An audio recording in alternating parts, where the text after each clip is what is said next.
Hi guys, how are you? Okay, this is Coach Alvin. Again, we are on the series of learning chess. Okay, so this time we're going to learn about defense and endgame.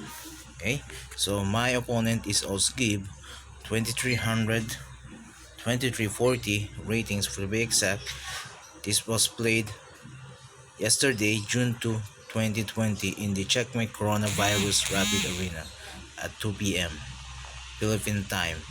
Okay, so we're going to discuss this game, but before we proceed, please don't forget to subscribe, like the video, share your comments below, and share it to everyone or those who want to improve their game in chess.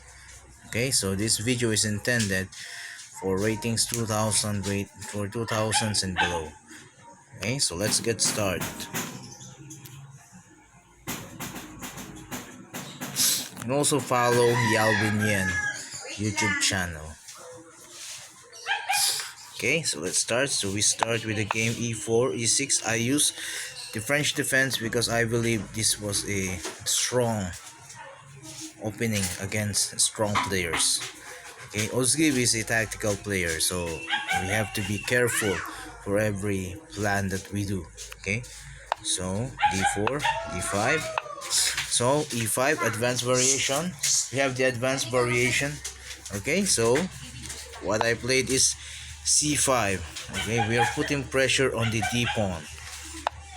He played c3, supporting the pawn. In case I take, he has to take it with the pawn. That's the idea. Okay, so now what did I play is knight c6. Okay, and adding pressure to the d pawn.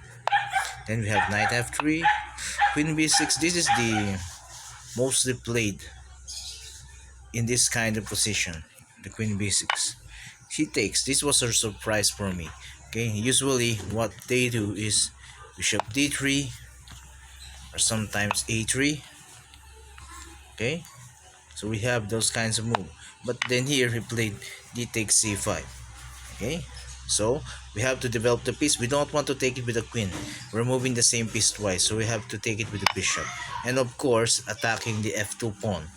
If white played knight d2, it's a blunder. We can take check here, and guess what's the next move? It's queen e3 checkmate. Yeah. Okay, queen e3 checkmates the game. Okay, so he don't want to play that. Instead, he played queen c2, supporting the f2 pawn and also extra supports on the b2 pawn. Okay, so a5. I don't want to allow b4. For example, knight e7, he can play b4 and my bishop is trapped, so I have to exchange this bishop. Okay, with two pawns. It's a bishop or knight for two pawns, or the other way around, it's one. However, it's too early for this sacrifice, so I don't want that to happen. So I played a5, preventing that b4. Bishop d3, knight g7. Okay, now if you're going to take it like this way, I don't believe that white can get any advantage from this move. Okay, bishop d7 is the move. If he goes back, then as you can see, the rook is open in the h file, and if it tries to castle, for example rook c8, it tries to castle, my king will be left in the middle, and what will happen is I have some sort of attacks in the king side. The f2 pawn and the h2 pawn are weak, so that would be beneficial for black. Okay, so knight e7, bishop f4. He knows that after knight e7 I'm going to play knight g6. Now he puts extra support to the pawn. If he proceed here, wait, sorry. If he proceeds here with the castling, then after knight g6, rook e1, then I think he has some trouble with the pawn on e5. Okay, so he doesn't want that to happen. Okay, so he played bishop f4. So knight g6, there, bishop g3. So we are targeting the e pawn. Okay, now I played a4. He plays castle. Then I played bishop d7.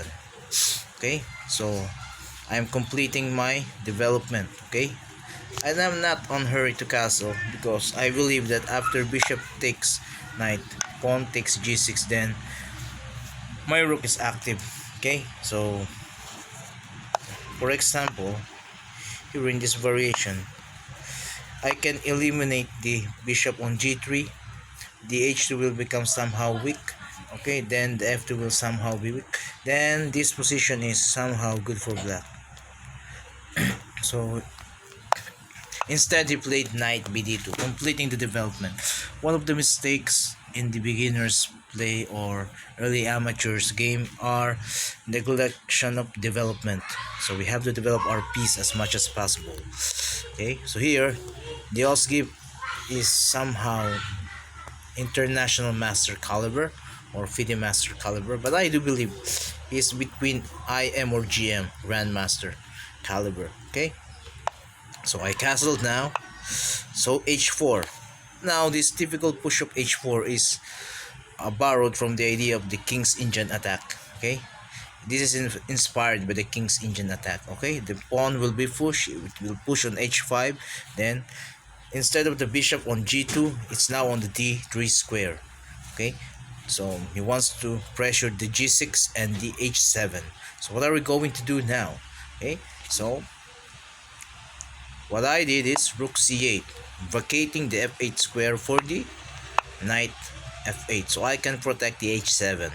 Okay, and he plays b4. This surprised me. Okay, now there are two ways we can handle this. We can retreat our bishop, or we are invited to take on the b4 square, b4 pawn.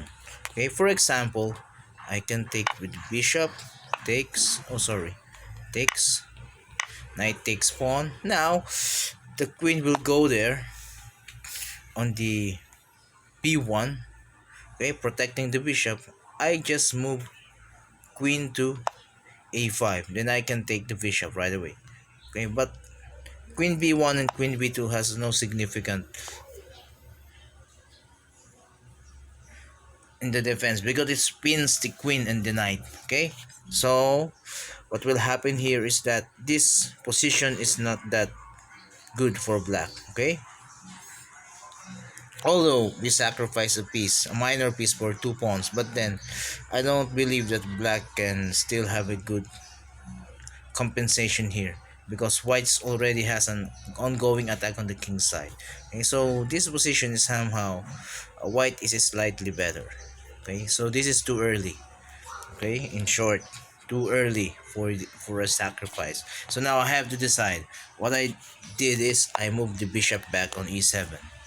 Okay, as you can see, I just maintaining the pressure. Now I have a threat. Is for example, if plays rook e1, I have the threat now. Knight takes pawn. He cannot take it because the rook will take the queen. Okay, so there's an extra threat. Remember, you also need to pressure your opponent. We don't want to be pressured always. We need also to pressure the opponent so he can make mistakes. Now he played a3. He knows my threat. I played bishop d8. Okay, there are lots of ideas going here. Okay, one of the ideas here is bishop d8.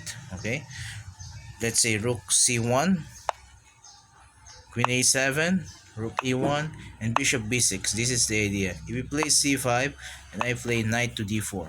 Okay, so this has something that black needs to achieve. Okay, also we also have this move.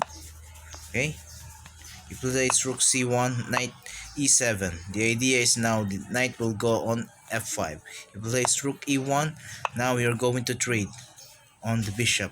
The light square bishop of white is too strong. We need to trade them. Okay, if it takes, let's say c4, I just go back in d7. And now if it doesn't know what to do here, let's say c5, then I can play knight f5. Too strong for black. Okay, but then he has also knight d4. If he takes, okay, c5, then knight e5, knight e6 will be a good square for that knight. Okay, that will be the some of the possibilities that might happen here. Okay, but instead he played queen d1. He knows my threat, he knows my plan, so he's transferring his queen to the king side and to continue his plan on the inspiration of the king's Indian attack. Okay, as I've mentioned before. Okay, knight e7. I chose knight e7. He plays c5. Another strong move by white. Then here I played bishop c6, just continuing the pressure. Okay, and keeping the position intact. If I take here, that would be a mistake because after these moves, the knight has a good square on the d6. Our d6 square is weak, so if we can occupy that with the knight, then it will give much trouble to black. Okay, so after c5, bishop c6. Now he played c5. I played queen b6. At this moment, I know my position is somehow cramped, and I'm finding ways how can I counterattack. He plays knight d4, another strong move. Another possibility is b5 here, then rook c1. Okay, so this is too strong for white. If I played here, then knight d4, then black is somehow near to loss. But then there are a lot of chance that black can still survive on the position. It depends on how will white deliver his attack. Okay, bishop c6, c5, queen c7, knight d4, bishop e8. I want to preserve my bishop because somehow I want to play f6 soon and keep protecting my king side against any attack. And he plays rook c1. I believe this is a somehow inaccuracy. What's best here is knight b5, okay, or bishop to b5. These moves are both good for white. So he wants to trade, but in his strategy, I think it's bad. Okay, but somehow, what wants white wants to do is to put his knight on d6. For example, he moves there. The bishop moves here. I take. Again, the same idea. The knight goes on to d6, and it gives a lot of trouble to black. So here, rook c1 is somehow inaccurate. There are better moves. And I played queen b8. Again, this is a waiting move. I need to find out what will be the next step of white. He plays h6, another move inspired in the king's Indian attack.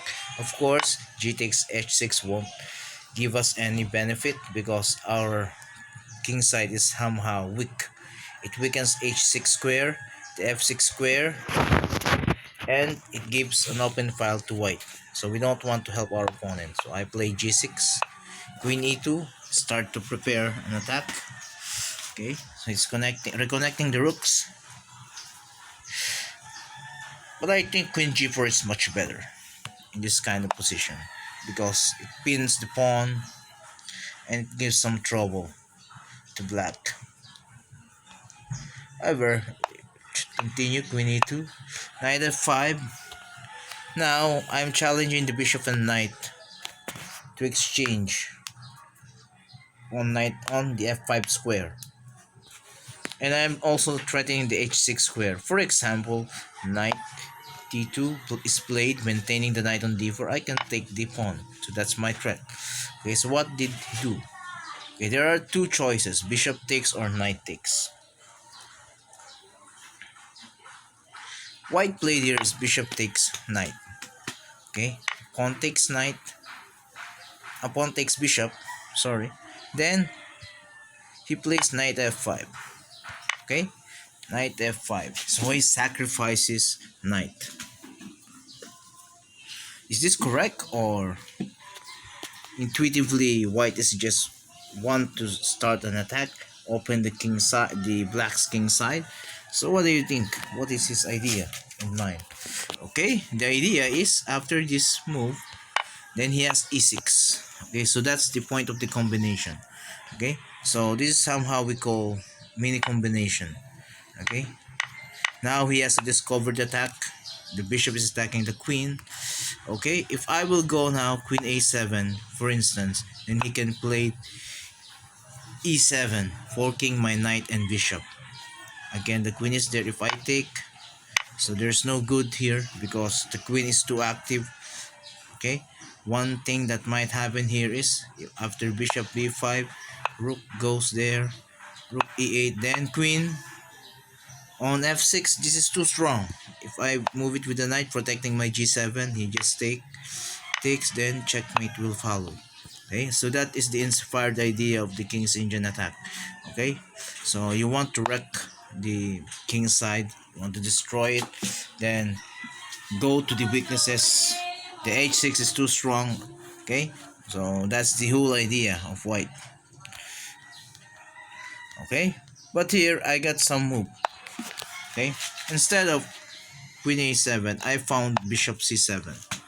Okay, on my analysis I found it, so that's why I accept the sacrifice on the f5 a while ago. And after bishop c7, he takes, then bishop takes. Actually, this is complicated.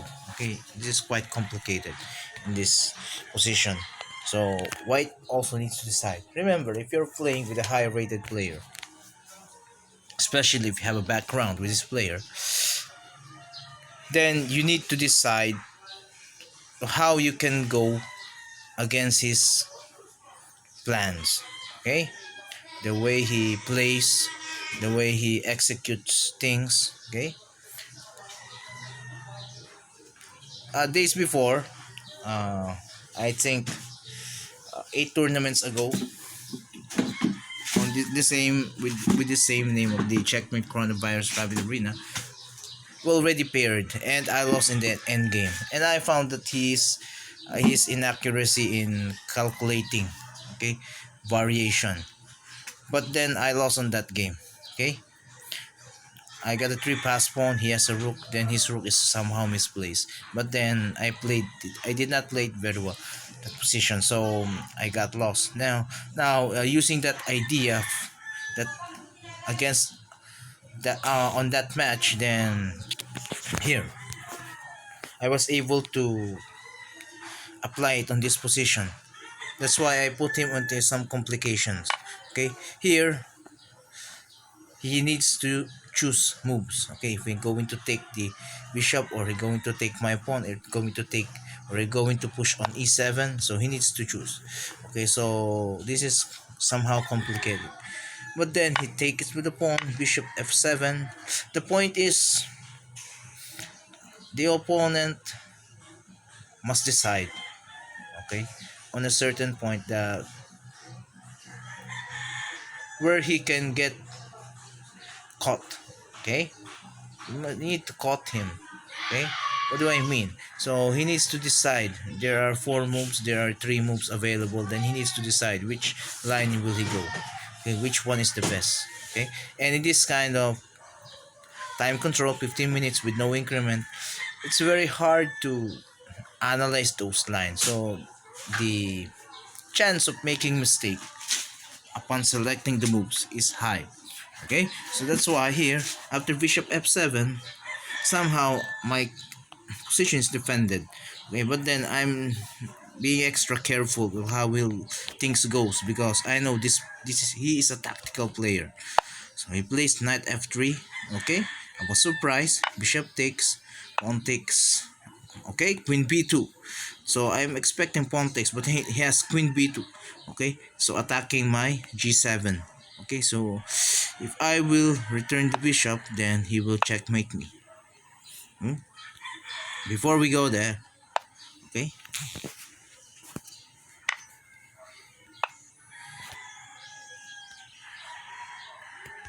why not bishop takes c7?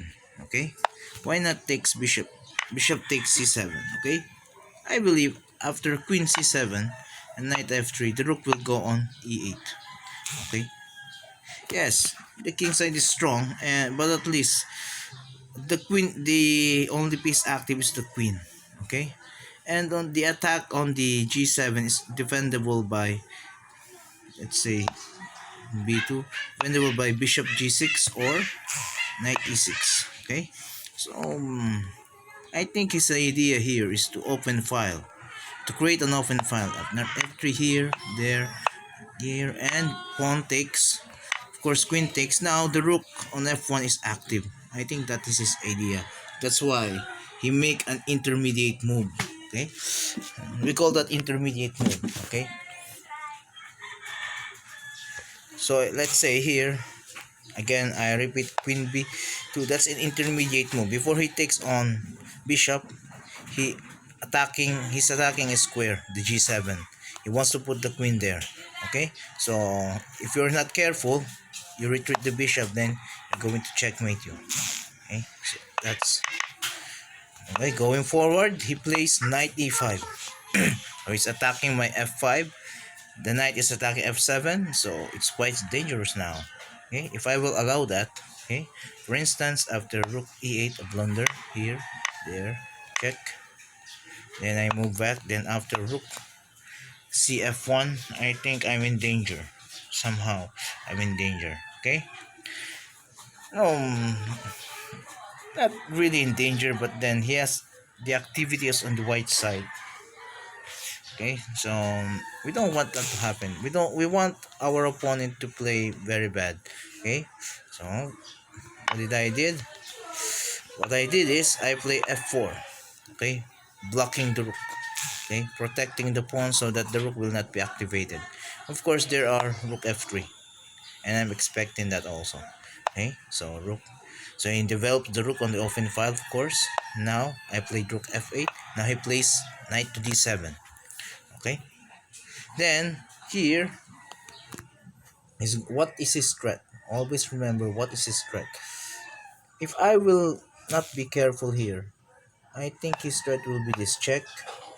I move there, then the knight will move on h5 check. Now if I move back, then knight takes g3. Okay, so that is his threat. So be careful, always look for the threats of the opponent. So that's why I conclude that the d4 is much a better move to block the diagonal of the queen. Now I'm offering my rook for a knight. He will gain material advantage. But then I'm hoping in the endgame that this h6, the c5, the b4, and the a3 will fall soon after the queen exchanges. Okay, so my objective here now is to block the diagonal of the queen, to protect the g7 at all time, and of course to trade queens. So those are my objectives. So he plays b5. I play rook c8. Okay, now he plays queen e2. This is the bad move. Okay, now I played queen e3 as planned. Check, check. So I take it. Pawn takes.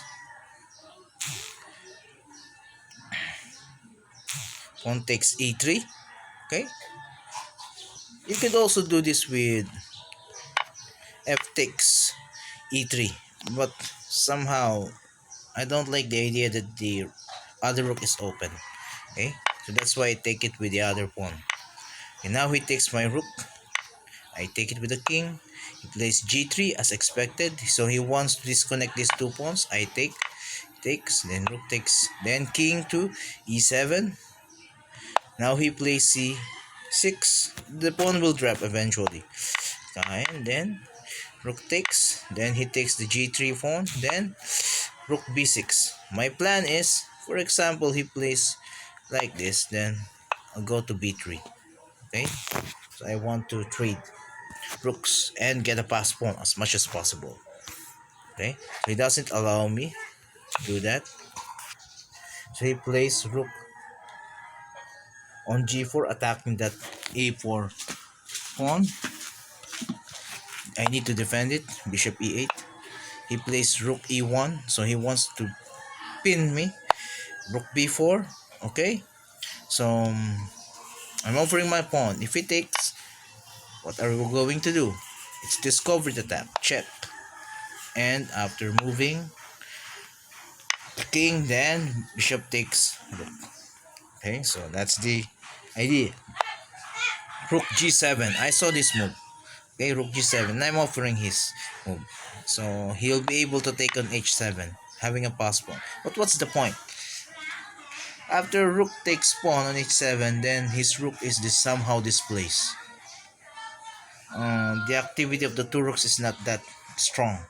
And I can also take the h pawn whenever I want to. I can get it. I have a rook, knight, and bishop. Okay, it's easy. It's very easy to get rid of this pawn. Okay, so what did I do next? Rook g5, move there, then bishop to c6. Okay, so what is our main strategy here? Okay, the main strategy here is to get our pieces in the middle, the king, the bishop, and the knight, to protect the a4 pawn, to get the a3 pawn, to get rid of the h pawn, and at the same time, the king, knight, and bishop will slowly go to the area where the white king is, so that we'll be able to checkmate him as much as possible. Hi, Danica. Okay, so he moves there. I check. Hello. He won't dare to go to e3 because the position will become somehow tactical. Okay, after rook e3, check. Maybe, bye bye. Maybe he's afraid of rook takes a3 for some reason. So he moved on f1. So now I was able to drive him on the edge of the board. Now their mating nets are available. Okay, rook h2, attacking the h pawn. Then knight g5, rook d1 check. Okay, the king must move near that king. Okay, again move the king. Then rook there, threatening to take my knight. So I have the chance now to take the pawn. So he checks. The knight move there. Now, surprisingly, he takes the pawn. Okay, offering a position wherein if I will do bishop takes rook, rook takes bishop, then the position will somehow become drawish. Why? In an event where the king plus knight plus rook versus king plus rook is somehow 70% draw, regardless of how strong the player is, especially for the elite level, 70% draw. Okay, except the defending side is on the edge of the board. Maybe that's the other case that the defending side will be loose. Okay, but the attacking side, the king, knight, and the rook can easily defend, but attacking the king in the middle, white's king is the middle, the defending side, it's very hard. Okay, so maybe that's his idea. But the problem now is I have king f3. Like I said, there's a mating net. So if he plays something like this, then checkmate. Now if he were going to take the knight, then this is an easy win. And everyone should know how to win this. How to checkmate white using a king and rook. Okay. Now he moves there, then the finishing touch, knight f2. Okay, if he moves on e1, it's the same thing as a checkmate. Okay. Oh wait. Sorry.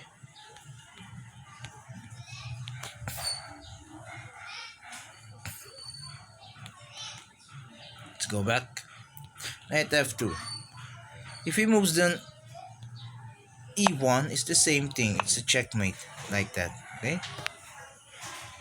So here moves there, knight f2, then he moves the rook there and there. I take it. There's no stalemate because king f1 is available. That's checkmate. And also pawn move and checkmate follows. So that is mating net. Okay, here what we learned is we need to, if we have a bishop, knight, and rook, it's very possible to have a mating net. Okay. Okay, so that's my game against Osgib. Osgib is a very strong player. I really admired him. He seldom lost. Most of his tournament, he doesn't have any loss, and he's a champion. Okay, so